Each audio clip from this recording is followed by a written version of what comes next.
the Campaign 2016 segment tonight. A number of Republican presidential candidates are demanding the debate formats be changed. This after the CNBC attack on the candidates last week. Joins now from Dallas, author of the new novel, The Immortal Nicholas, a Christmas kind of deal here. Good-looking book. Thank you. The legendary... The words inside are even better than the cover there, Bill. Yeah, can I just get the intro out? Yeah, go ahead. Okay. The legendary Glenn Beck. All right, so here's Beck. Now, this debate stuff, we'll get to the book in a minute. Is this just whining, or do the candidates have a legitimate beef? No, I think the candidates have an absolute legitimate beef. There's nobody on the stage that's actually, except for Fox News, there hasn't been a moderator yet that would actually vote for anybody. And so how are they expected to relate to and ask the questions that I want to hear, that you want to hear? These guys are not going to vote for them. They despise them. Yeah, but I'm not buying that, because if you use that as a litmus test, I couldn't interview President Obama or Hillary Clinton. No, hang on just a second. I thought Anderson Cooper, when he did the debate for the DNC, those were questions I would have asked, and he did a great job. But the Anderson Coopers of the world, the Megyn Kellys of the world, are pretty rare. All right, but Anderson Cooper forgot all about foreign policy, so I wasn't that jazzed on that debate. But I think that the Republicans should pull back a little bit and say, look, we want a fair forum. Yeah. And if it isn't fair, we're going to make that known. CNBC got destroyed on this. Absolutely destroyed. Yeah, they did. The big winner was the Fox Business Network. Whatever. They come up on Tuesday. Yeah. And it'll be obviously a much more thoughtful debate than the CNBC thing. But I don't like when candidates complain about hard questions, Beck. I don't like that. As long as they're fair. I didn't think they were hard questions. Bill, they were not. I mean, one of the questions was fantasy football, for the love of Pete. Yes, the world is they burning mocked down. them. They got mocked asking those things, and they should have.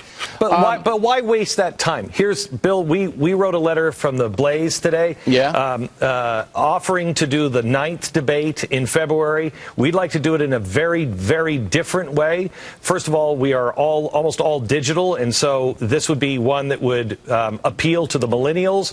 It would go all digital, all online. We also have the network radio and television that we could cover. But what I want to do is I want to bring people, and I say because I haven't asked them, but people like Peter Thiel or Elon Musk to ask questions about the future of the economy. All right, so you would bring in some people, but you, Glenn Beck, would moderate it. Correct. And I hope you get it. I hope they do it.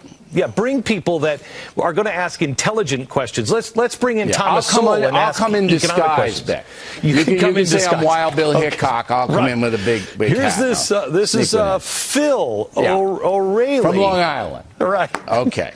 All right, let's get to your book. Now, Beck, I got to break it to you, though. You got the little snow thing going down with the cherry. It isn't snowing yet, Beck. It's November 2nd. It's not snowing anywhere but Siberia. No, Texas. It's crazy. Yeah, it's not snowing.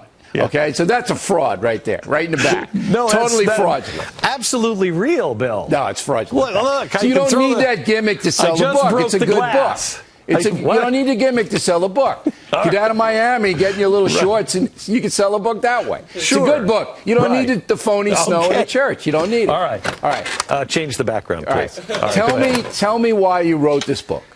I wrote this book actually partly because of you, Bill. You know, every year you do the war on Christmas, and you talk about how bad it's getting.